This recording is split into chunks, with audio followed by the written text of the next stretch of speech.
दरम्यान आजच्या अर्थसंकल्पातून नागपुरातल्या व्यापाऱ्यांना काय हवंय, तसंच या अर्थसंकल्पातून व्यापाऱ्यांना काय अपेक्षा आहेत हे जाणून घेतलं आमचे प्रतिनिधी गजानन उमाटे यांनी।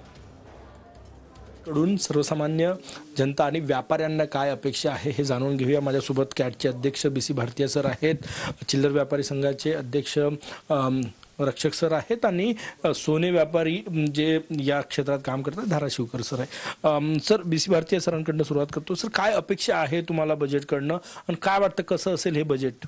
देखिए, ये अंतरिम बजट है, मगर ये बजट आने वाले समय के लिए दिशा निर्देश देगा। इसके लिए कुछ अपेक्षाएं जरूर है, क्योंकि आगे इलेक्शन है तो सरकार के कुछ अनाउंसमेंट बड़े आ सकते हैं, ऐसी अपेक्षा है। आज जीएसटी आया है, जीएसटी में 2017 से ही कंटिन्यूस सबको नोटिस आ रहे, बड़ी बड़ी डिमांड आ रही। सरकार ने 1500 से ज़्यादा उसमें संशोधन किए। नया कानून था, गलत नहीं है, तो व्यापारी से भी गलती हुई होगी। इनको मौका न देते हुए बहुत बड़ी डिमांड खड़ी करना, ये एक समस्या लोगों के सामने आ रही है। मला सरकारला एकच म्हणायचं की तुम्ही तुमच्या कायद्यांमधल्या किचकट ज्या अटी असतील त्या दूर करा आणि आम्हा लोकांना स्वस्त दरामध्ये, कमीत कमी दरामध्ये हे कसं मिळेल लोन, कारण लोन फॅसिलिटी आमच्याकडे नाही आहे। आणि शासन काय करते, एकीकडे मोठमोठ्या भांडवलदारांना मोठ्या प्रमाणात लोन देतात, त्यांचे लोनही माफ करतात।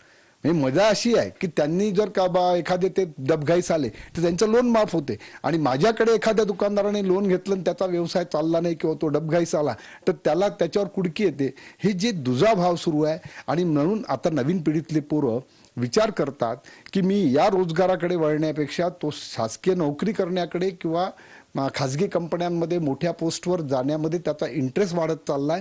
हा थांबवला नाही तर हा रोजगाराचा एक मोठा लोंढा तयार होईल आणि तो मग चुकीच्या मार्गाला जाईल। या बजेटमध्ये सर्वात मोठी जर अपेक्षा असेल तर जसं गेल्या 15 वर्षामध्ये मोदींनी सबंध जगामध्ये विश्वसनीय स्वतःचं नाव उभं केलं आणि त्याच्यामुळे भारताची प्रतिमा सुद्धा फार मोठ्या प्रमाणामध्ये उंचावल्या गेली।